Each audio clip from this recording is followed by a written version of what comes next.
When everything is going well, the prophet has an owner. But when everything collapses, suddenly the bill belongs to everybody. Banks,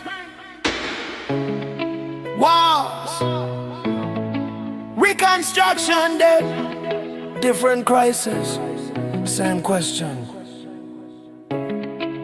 Who takes the profit? And who carries the loss?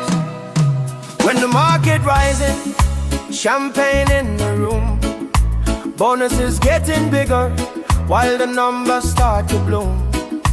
Private hands collected when the sunshine stays, but when the whole thing crashes, everybody suddenly pays. 2008 showed the world that line, institutions falling one after another in time. Bear Stearn shaking, AIG on the floor, government stepped in saying we cannot risk much more, and maybe letting everything collapse would hurt us all. Workers lose their pensions when the biggest structures fall. But here's the question nobody should toss: if they keep the gain, why do we carry the loss? They privatize the gain, socialize the pain. When the roof comes down, the people pay again. Higher taxes, heavier debt, another bill we didn't create yet.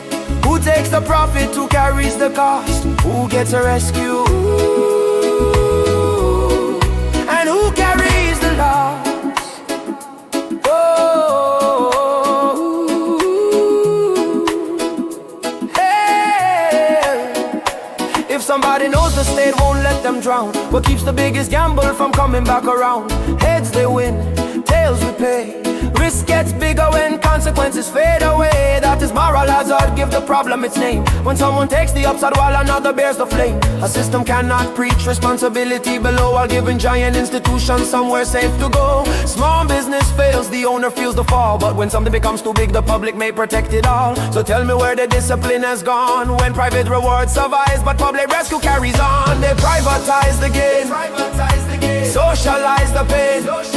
When the roof comes down, the people pay again. Higher taxes, heavier debt, another bill we didn't create yet. Who takes the profit? Who carries the cost? Who gets rescued? And who carries the loss? Oh, hey. Then look beyond finance and look toward the war. Ordinary people rarely decide what the missiles are for, but they pay through taxes, energy, food and debt. Families count the dollars while governments place another bet. Cities get broken, bridges disappear, factories stop running after another violent year. Then one day everybody says now we must rebuild. New contracts, new loans, new infrastructure bills. And once again the worker hears we all must do our share. But to earn from the weapons before reconstruction appear, to finance the destruction, who finances repair? When both sides of tragedy create another market there. Do not misunderstand me, helping people rebuild their homes is right, but citizens have every right to ask who gained financially, who carried the risk, who received the contract, and who will still be paying 20 years after the cameras leave. Now trillions move through managers most people never meet.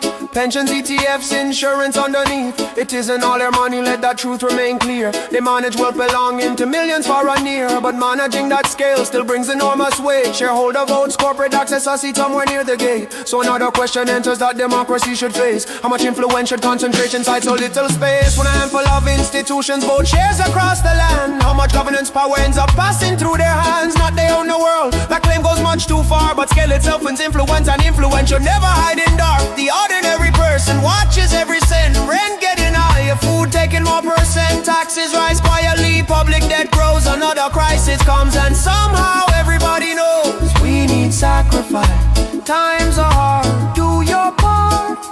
Hard, but sacrifice feels different depending where you start.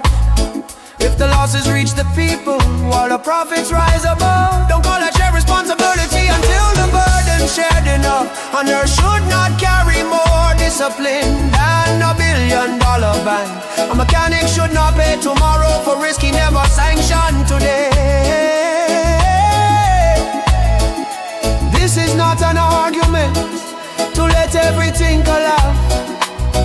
If taxpayers carry the downside, taxpayers deserve transparency. Don't privatize again, then socialize the pain. Don't hand the people every loss and call it just a game. If we share the burden, then accountability must stay. If we finance reconstruction, show us where the money goes each day. From the bank to the battlefield, from the contract to the tax. Follow where the money went, and follow who pays it back.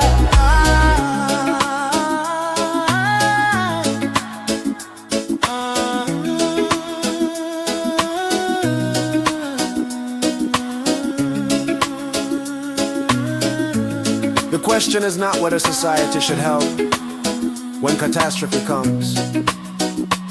Sometimes we must. The question is what happens before the catastrophe. Because ordinary people should never become the automatic insurance policy for every powerful institution and every decision made above their heads.